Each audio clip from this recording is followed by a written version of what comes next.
Manginhas merong adlaw amo tong adto nang gihatag nga lokasyon sa tong amigo nga daghan do kaing talaba. Gidalan lang po nako ang asawa para natay papasaanon niya sa tong kuha para mapuslan po ni siya. Kusog ra ba kay mo hamal lig talaba ni bayhana tapos hinungitan pa. Nya sayo pa lang gipiparar nako ba kay mga 50 minutes sa bambiyahe gikan sa mua. Unya ako jong gipahaluna ni siya guna, gipaprunsit pa para natay kargador niya. Samtang patubang pa lang may excited na may kaing duha, mga 86 to ka talaba iyang birahan ron ba. Unya sa wala damhan naabot na mi sa area, pangita din na mo diin una namong taako na ning dapita. Nabuang nga pag naog na ko sa higdan na nabaguhan manung ko abi na ko Pilipinas ni ba. Tingala lang ko walay mga pahubas og bira-bira. Unya nakita na kong usa ka hapon gatuwad ring lugaraha, murag mauna ni ba. Ako ding giduol walay dihang istorya gipamunit din ako mga talaba. Pero samtang siya og pamunit aning mga talaba nahibong ko niya aning anong gakalot man ni siya. Unya dili ra ba mo istorya, treasure hunter man siguro ning amawa. Unya kini laging friendly ta ato ding pangtaag paagi para ma-friends nato ni siya. Ako ding pakuratag itsa-itsa ning talaba pero dili ni siya mulingi hapakon jud ko ni siya sa ulo ba. Unya sa wala damhan nahadlok na siguro siya basig maigo siya sa ulo sa pag-itsa nako aning talaba, mi smile na lang siya nako nya iya din kong istorya. Unya diri na dayon nagsugod among pagka best friend aning mga orasa. Unya simpre sa tubang sa tong best friend pakitaan po nato sa tong pagka-Stephen Curry para malingaw siya ba. Pero sa grabing effort nako para malingaw lang siya. Gididma ra gyud ko niya wala pansina nagpadayon ra isag kalot murag gipangita niya iyang bato nga gahom nga nawala. Unya time sa di naman to kong asawa na nakop manggurnig tulabong ning bayhana. Unya pag abot niya ako din sa giingnan nga ready na ning box nga imong pasaanon ron ha. Ug ako na lang pong gipuno og maayo para magkaigit-igit yun mi kinaon anirong duha. Gisudlan na lang po na akong dagat para makaginhawa niya mudako na lang po niya mga braso ug samot ba. Pero may reklamo siya dili daw niya kaya dapat duha daw mi mo aswat ani ba. Nya ako na lang gitabangan nananghid na lang po ko sa best friend dayong lakat na mo ba. Unya samtang mauli na unta may mga kinaso na po nga nang lugwa amo na lang pong gipanguha. Daghan ra ba murag dili man gud mapulion ani ba hastang kasag laging gamay amo na putang apilon ba. Pero maingon siya bibi pa na ayaw lang sa. Unya may karas nga nabilin ako nang pong gidala wala bitaw namo ni kawata. Unya sa kadugayan siya ni miingon ako nga mangundang na ta puno na kay box dili na masirado ba. Unya kay nabag-uhan lagi ko hastang mga tapok-tapok akong ipanguha nakaingon lagi siya nga makaon pa na ko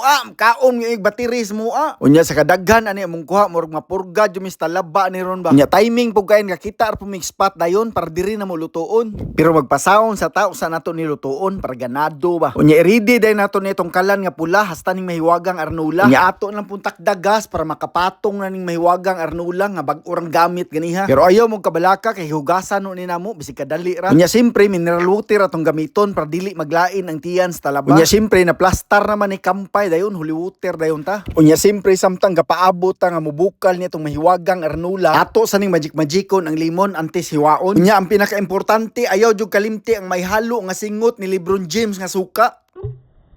Unya kay ready na tong sasawan nag-aso-aso na pud atong arinula. Unya kay nakalimot lagi may dalag bahaw ba. Pero maayo na lang kay nakapalit mi aning bugas nga naa sa cup nga bubuwag ininit tapos okay na. Unya kay nag-aso-aso og nag-alboruto na atong arinula butangan day natog daghang talaba. Pero usa sa mga importante kay nga paglunod na to aning talaba kinahanglan tayman gid ni siya. Para dili mo kupos lami nya juicy pa. Ato ning punon nga arinula nya tayman day natog mga 5 minutes para okay na. Ang sawsawan day nga tuyo sa hapon antes sa to haunon. Unya pagkahumaghaon basig init pa kayo bahalag mapasok pwede na ni lugiton. Unya parehas lagi mi nga wala ka gwanta gibanatan day namong duha. Sa unang ukab pa lang lagi nako misiga kung mata dagko pa ni siyang karla. Murag diri jud ni masukod ron asa kutob among kahangol aning talaba. Kada abre lagi nako sakto ra jud kay nga pagkaluto. Unya okay ra pod kayo dire ambyo nya gisabayan sa panahon nga dili init unya medyo dagom. Akong asawa murag wala na jud plano muundang og kaon ba ako pod natablog lugit para niya. Paskang ataya dili na jud patambag ni bayhana abi na kog mag-diet ni siya. Grabe ra ba kuno ni pataas sa testosterone ning talaba. Ang bunal lagi kuno ni mo ani parting gahia. Pero ang pinakagiproblemahan ako maglain ang tiyan ani ron niya wala ra bay toilet ning lugaraha. Pero bisag gikapoy kog nilugit aning talaba para niya pero paska ra pud doong lingawa. Makaingon lagi ka nga paskang pawira. Unya og nalingaw mo aning bidyuha palihog na lang kog palo nya share na lang po palihog ba.